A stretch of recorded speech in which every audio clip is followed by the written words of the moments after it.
चलते हैं भगवान की पावन चर्चा की तरफ। जिस समय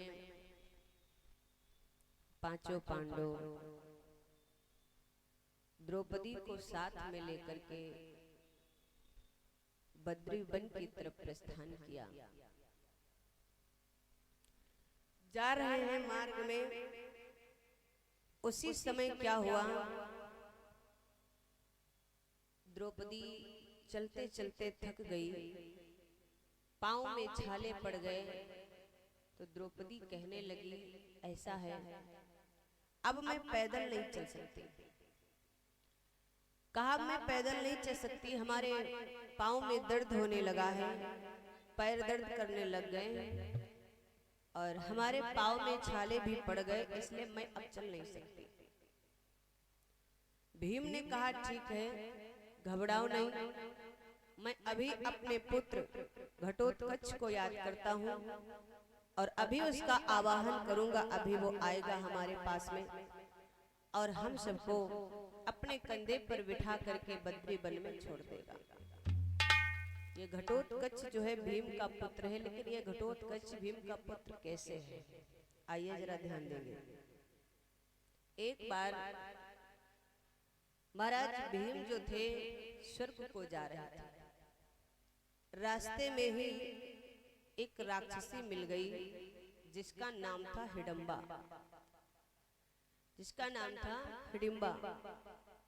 जैसे वो राक्षसी मिली तो उसने भीम से कहा कि तुम कहाँ जाना चाहते हो। भीम ने कहा मैं आगे मार्ग पर जाना चाहता हूँ। तो हिडिंबा ने कहा देखिए हम ऐसे आपको जाने नहीं देंगे। कहा फिर? हिडिंबा ने कहा तुम्हें हमसे युद्ध करना पड़ेगा, अगर तुम युद्ध में जीत जाओगे तो आगे जा सकोगे, अन्यथा मैं तुम्हें जाने नहीं दूंगी। जब ये बात हिडिंबा ने कही, राक्षसी ने कही, तो भीम ने कहा देखो मैं नारी पर हाथ नहीं उठाता, मैं नारी पर हाथ नहीं उठाता। हिडिंबा ने कहा ठीक है, नारी पर हाथ नहीं उठाते हो तो ठीक है, यहीं से वापस लौट जाओ, मैं आगे आपको जाने नहीं दूंगी।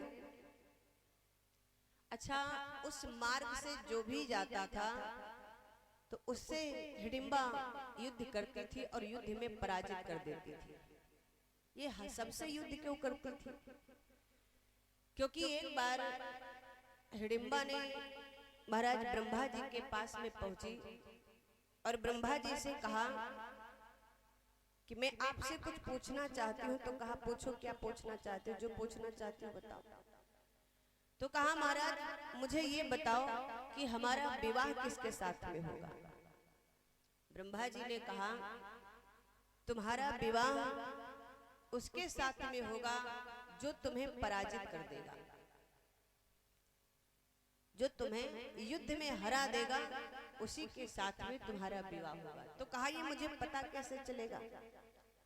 तो कहा तुम जाओ और जाकर के उस जंगल में निवास करो, वहां से जो भी उस मार्ग से निकलेगा तुम उससे युद्ध करती जाना और जो युद्ध में तुम्हें हरा दे बस उसी के साथ में तुम विवाह कर लेना। हिडिंबा इतना सुनकर के वहां से चली आई। आज वही बात, उस मार्ग से जो भी निकलता है तो सबसे युद्ध करती है और सबको हरा देती है। लेकिन जब आज भीम सामने आए तो हिडिंबा ने कहा कि जब तक तुम हमसे युद्ध नहीं करोगे तो हम तुम्हें आगे नहीं जाने देंगे। भीम ने कहा मैं नारी पर हाथ नहीं उठाता, नारी पर हाथ उठाना ठीक नहीं है। जब इतनी बात कही तो हिडिंबा ने कहा ठीक है, अगर नहीं हाथ उठाओगे तो आगे तुम्हें जाना भी नहीं है। अब भीम को क्रोध आ गया। भीम को क्रोध आया तो भीम ने क्या किया, हिडिंबा को उठा करके और पटक दिया। जैसे उठा करके पृथ्वी पर पटक दिया तो हिडिंबा भीम से बोल पड़ी मैं जीत गई। भीम ने कहा वाह, यानी इसको भूमि पर पटक हमने दिया और कह रही अपने आप को कि मैं जीत गई। भीम ने कहा हमने तुम्हें जमीन पर पटक दिया, पृथ्वी पर पटक दिया, पर तुम कैसे जीत गई? जीत तो मैं गया। तो कहा महाराज मैं मानती हूँ तुम्हारी बात को कि तुम जीत गए, लेकिन जैसा कि ब्रह्मा जी ने हमसे कहा था आज वो हमारे सामने आ गया। ब्रह्मा जी ने कहा था कि जो तुम्हें युद्ध में हरा दे उसी के साथ तुम्हारा विवाह होगा। और अब जब पूरी बात भीम को बतलाई और कहा ऐसा करो आप हमारे साथ में विवाह करो। भीम ने हिडिंबा राक्षसी के साथ में विवाह किया। आज रात वहीं पर गुजारी। विधि का विधान, परमात्मा की लीला बड़ी विचित्र है। भगवान की कृपा हुई, हिडिंबा जो थी वो गर्भ से हो गई। जब सवेरा हुआ तो भीम वहां से चले आए। धीरे धीरे समय व्यतीत होने लगा और जब समय व्यतीत होने लगा, जब समय पूरा हुआ तो हिडिंबा ने एक सुंदर पुत्र को जन्म दिया। जब पुत्र को जन्म दिया जिसका नाम घटोत्कच रखा। आज धीरे धीरे जब घटोत्कच बड़ा हुआ तो एक दिन अपनी माँ हिडिंबा से कहने लगा, माँ मुझे एक बात बतलाओ। तो हिडिंबा ने कहा, पूछो क्या पूछना चाहते हो। घटोत्कच ने कहा, माँ जब से मैं जानने वाला हुआ हूँ तब से केवल आप ही को देख रहा हूँ। आप ही ने हमारा पालन पोषण किया, आप ही ने खिलाया पिलाया, लेकिन माँ हमारे पिताजी कहाँ हैं? अभी तक हमारे पिताजी से हमारी मुलाकात नहीं हुई। तो हिडिंबा ने कहा, बेटा परेशान मत हो, तुम्हारे पिता जब तुमको याद करेंगे तो मैं तुम्हें बता दूंगी। जब तुम्हें याद करेंगे तो मैं तुम्हें बता दूंगी, क्योंकि तुम्हारे पिता किसी काम से हमको यहाँ पर छोड़ करके चले गए और जब उनका कोई काम लगेगा वो तुम्हें जरूर याद करेंगे तो मैं तुम्हें बता दूंगी। ए भैया, आज जिस समय द्रौपदी ने ये बात कही कि अब हमसे आगे चला नहीं जा सकता, हमारे पांव दर्द करने लग गए, हमारे पांव में छाले पड़ गए, मैं आगे नहीं चल सकती। तो भीम ने कहा, ठीक है घबराओ नहीं, मैंने तो तुमसे पहले ही कहा था कि हमारे साथ में मत चलो, लेकिन तुम नहीं मानी। और भैया मान भी कैसे जाए पतिव्रता नारी, जिसका पति घर बार छोड़ करके बाहर जाएगा तो पत्नी भी उसके साथ में बाहर जाएगी। हमने आपको कल भी कथा सुनाई थी मनु महाराज की। जिस समय मनु महाराज तपस्या करने के लिए नैमिष को जाने लगे तो शत्रुपा ने पैरों को पकड़ लिया। मनु महाराज ने कहा, क्यों तुमने हमारे पैर पकड़े, क्या तुम हमें जाने नहीं दोगी?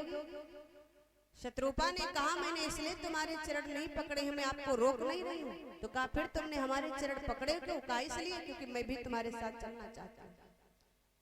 और यहाँ की बात छोड़ो, जिस समय भगवान राम 14 वर्ष के लिए वन को जाने लगे, भगवती सीता को जब मालूम हुआ तो सीता जी ने जाकर के भगवान राम से कहा, स्वामी आप कहाँ जा रहे हो? भगवान राम ने कहा, देवी मैं 14 वर्ष के लिए वन को जा रहा हूँ। सीता जी बोल पड़ी, मैं भी तुम्हारे साथ में चलूंगी, मैं भी तुम्हारे साथ में चलूंगी। तो भगवान राम ने कहा, नहीं देवी तुम हमारे साथ मत जाओ, क्योंकि वहां मुझे जंगल में जाना है, तुम भला हमारे साथ वहां कहां भटकोगी जाकर के, इसलिए तुम यही रुको। जिस समय इतनी बात कही तो भगवती सीता बोल पड़ी, ना महाराज मैं यहाँ नहीं रुक सकती। क्यों? क्योंकि आप वन को जा रहे हो और मैं यहाँ पर मुझे सुख नहीं मिलेगा महाराज।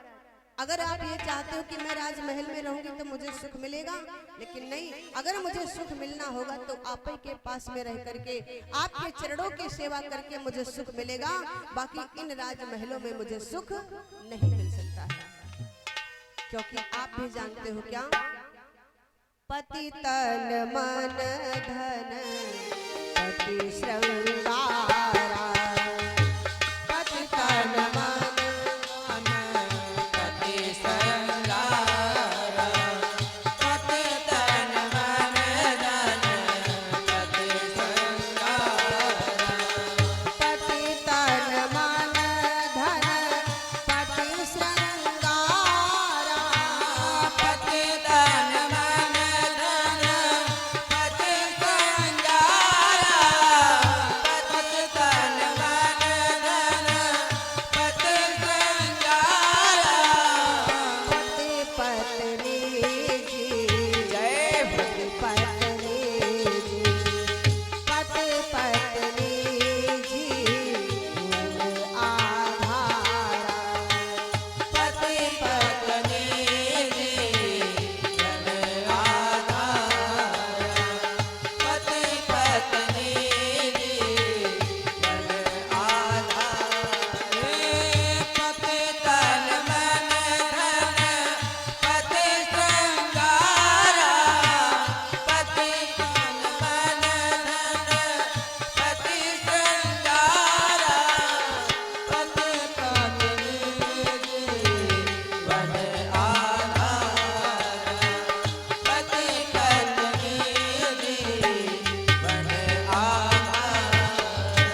और पति ही श्रृंगार है। महाराज मैं आपके साथ में चलूंगी, अगर आपके साथ नहीं जाऊंगी महाराज तो मैं यहाँ पर रह नहीं पाऊंगी, क्योंकि नारी के लिए तो बाबा जी ने भी अपनी मानस में लिखा है, नारी के लिए एक ही धर्म है, क्या एक ही व्रत है, एक ही धर्म एक व्रत लेवा,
सीता जी कहने लगी, जिस प्रकार से अगर मछली जल से दूर हो जाए तो मछली का कोई अस्तित्व नहीं रहता है, अगर नदी में बारी ना हो तो नदी का कोई अस्तित्व नहीं रहता है, और अगर पत्नी के जीवन में पति ना हो तो पत्नी का कोई अस्तित्व नहीं रहता है।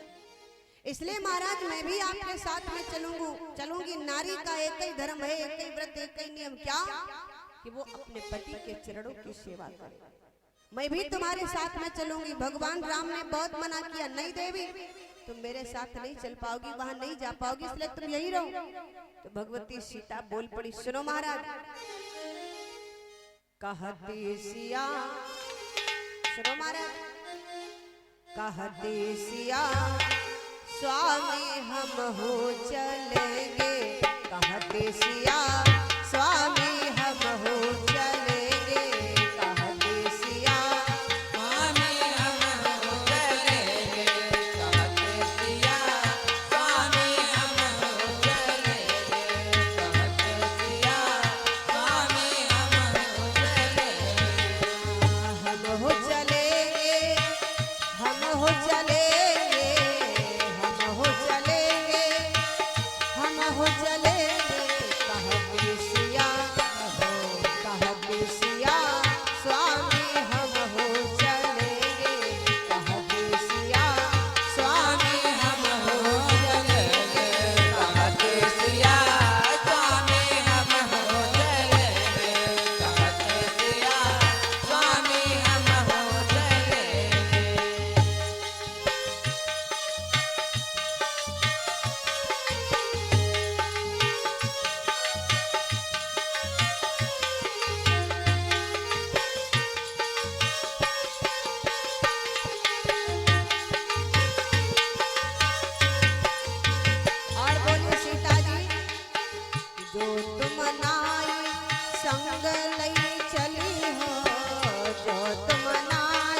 सच्चिदानंद भगवान की।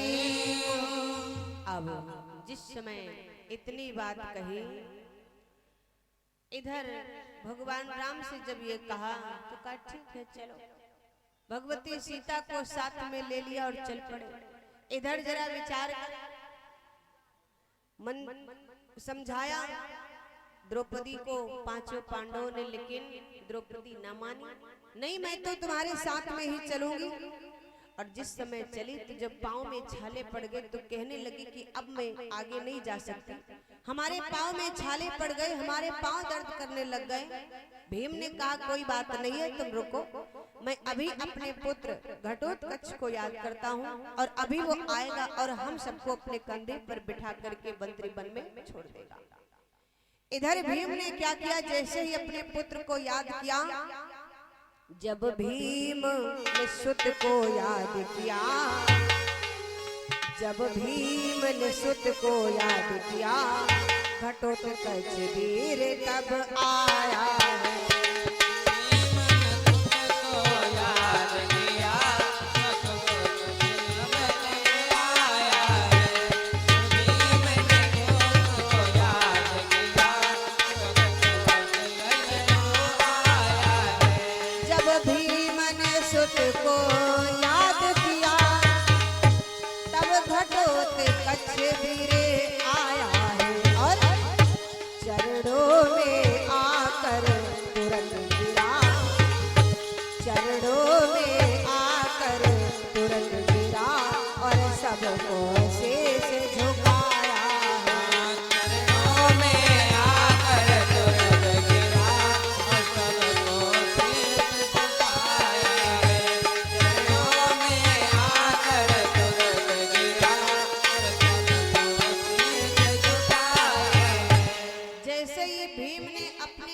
घटोत्कच को याद किया, घटोत्कच तुरंत वहां पर आकर के खड़ा हो गया और सबके चरणों में सबको प्रणाम किया।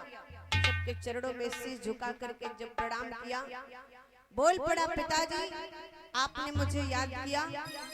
भीम ने कहा हाँ बेटा, मैंने तुम्हें याद किया है, आज तुम्हारी सहायता की जरूरत है। घटोत्कच ने कहा कहो पिताजी क्या सहायता चाहिए आपको।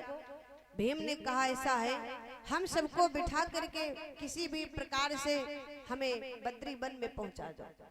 जिस समय इतनी बात कही भीम ने तो घटोत्कच ने कहा ठीक है पिताजी, बस इतनी सी बात। हाँ बस इतनी सी बात। इधर क्या हुआ, आज घटोत्कच ने क्या किया, पांचों पांडव और द्रौपदी को साथ में लिया, अपने कंधे पर बिठाया और बिठा करके चल पड़ा। जिस समय चला ना छड़े बीता ना पल बीता, जरा भी देर न लगी, ना छड़े बीता ना पल बीता, बद्र का धाम पहुंचाया। ना छड़े बीता ना पल बीता, बद्र का धाम पहुंचाया है। ना छड़े बीता ना पल बीता, बद्र का धाम पहुंचाया है। ना छड़े बीता ना पल बीता, बद्र का धाम पहुंचाया है। वही कर विश्राम किया सबने, वही कर विश्राम किया सबने, और वापस नगरी आया है। वही कर विश्राम किया सबने, और वापस नगरी आया है। कर विश्राम किया सबने, और वापस नगरी आया है। घटोत्कच ने क्या किया, पांचों पांडव द्रौपदी को साथ में लेकर के बद्री वन में पहुंचा दिया। और जिस समय बद्री वन में पहुंचाया, घटोत्कच वहां से वापस फिर अपनी मां हिडिंबा के पास में आ गया। इधर आज पांचों पांडव द्रौपदी बैठे हैं। एक दिन का जिक्र, द्रौपदी एक शिला पर बैठी है। उसी समय हुआ क्या, मन बड़ा प्रसन्न था, लेकिन परमात्मा की लीला।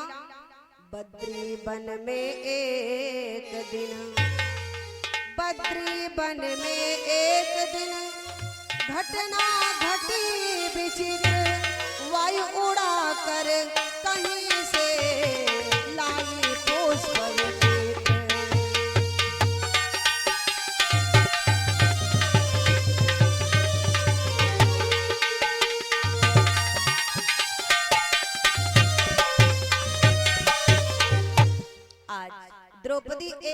पर बैठी हुई है। परमात्मा की लीला, एक विचित्र घटना घट गई। हवा का झोंका आया और हवा के झोंके में एक बड़ा ही सुंदर कमल का फूल आकर के द्रौपदी के पास में गिरा। और जैसे द्रौपदी के पास में वो कमल का फूल गिरा, द्रौपदी ने उस कमल के फूल को उठाया और एकटक देखती रह गई और कहने लगी। पांचों पांडव पास में ही बैठे थे। जैसे उस फूल को उठाया तो कहा, देखो महाराज कितना सुंदर फूल है, लेकिन बात यह है कि केवल हमने फूल तो हजारों देखे, लेकिन ऐसा फूल आज पहली बार देख रही हूँ। सुनो महाराज, एकदम द्रौपदी बोल पड़ी, क्या कि सुनती थी लेकिन आंखों से, सुनती थी लेकिन आंखों से, है देखा ऐसा कमल नहीं।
सबको रुचकर होता मन हर होता।